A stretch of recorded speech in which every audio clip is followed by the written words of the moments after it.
ایک دفعہ ایک بیوہ عورت حضرت داؤد علیہ السلام کے پاس آئی اور کہنے لگی کہ اللہ کے نبی، آپ کا رب انصاف کرنے والا ہے یا پھر ظالم؟ حضرت داؤد علیہ السلام نے فرمایا کہ عورت تمہیں کیا ہوا ہے؟ بے شک اللہ تعالیٰ تو بہت بڑا انصاف کرنے والا ہے اور وہ ذرا برابر بھی کسی پر ظلم نہیں کرتا۔ پھر آپ نے اس کی وجہ پوچھی تو وہ عورت رونے لگی اور اپنی کہانی بتانے لگی۔ اے اللہ کے نبی، میں ایک غریب بیوہ ہوں، میری 3 بیٹیاں ہیں جن کا پیٹ پالنے کے لیے میں سارا دن سوت کاٹتی ہوں۔ کل میں نے بڑی ہی محنت سے سوت کاٹا اور اسے ایک لال کپڑے میں باندھا تاکہ اسے بازار جا کر بیچ سکوں اور اپنی بیٹیوں کے لیے کچھ کھانے کا سامان لے کر آ سکوں۔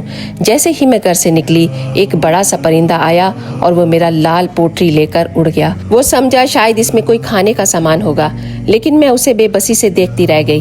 وہ عورت ابھی اپنی بات پوری بھی نہیں کر پائی تھی کہ اتنے میں دروازے پر دستک ہوئی تو حضرت داؤد علیہ السلام نے دروازہ کھولنے کی اجازت دی۔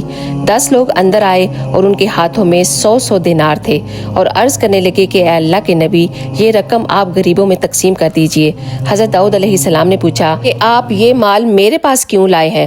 اور ان لوگوں نے بتایا کہ اللہ کے نبی، ہم ایک کشتی میں سفر کر رہے تھے، اچانک ایک زوردار طوفان آیا اور ہماری کشتی میں سوراخ ہو گیا اور کشتی ڈوبنے لگی اور ہمیں لگا کہ اب ہم سب مر جائیں گے۔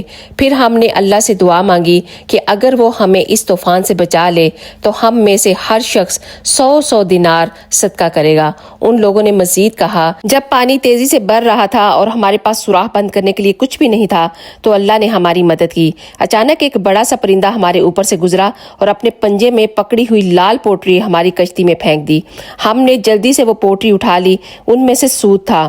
ہم نے فوراً اس سوت سے سوراخ کو بند کیا اور پانی کو نکالنے لگے۔ تھوڑی ہی دیر کے بعد طوفان بھی رک گیا اور اللہ نے ہماری جان بچا لی۔ اب یہ وہ صدقے کی رقم ہے جو ہم آپ کے پاس لائے ہیں تاکہ آپ ان کو غریبوں میں بانٹ سکیں۔ یہ سن کر آپ نے اس بیوہ عورت کی طرف دیکھا اور فرمایا کہ اے عورت، تیرے لیے رب سمندر میں کاروبار کر رہا تھا اور تو اسے ظالم کہہ رہی تھی۔ پھر آپ نے وہ سارے دینار اس عورت کو دے دیے اور اسے کہا کہ اسے لے جاؤ، اسے اپنے لیے اور اپنی بیٹیوں کے لیے خرچ کرو۔ تو دیکھا، اللہ سبحانہ و تعالیٰ جب بھی کوئی آپ سے چیز لیتا ہے نا تو اس سے بہتر آپ کو نوازتا ہے، وہ آپ کے لیے بہترین کی تدبیر کر رہا ہوتا ہے۔ تو کبھی زندگی میں یہ مت کہنا کہ میرے رب نے مجھ سے یہ کیوں لے لیا۔ اگر آپ کو یہ ویڈیو پسند آئی ہو تو پلیز ایک دفعہ شیئر کرنا مت بھولیے گا۔ آپ سب کا بہت بہت شکریہ۔ جزاک اللہ خیر۔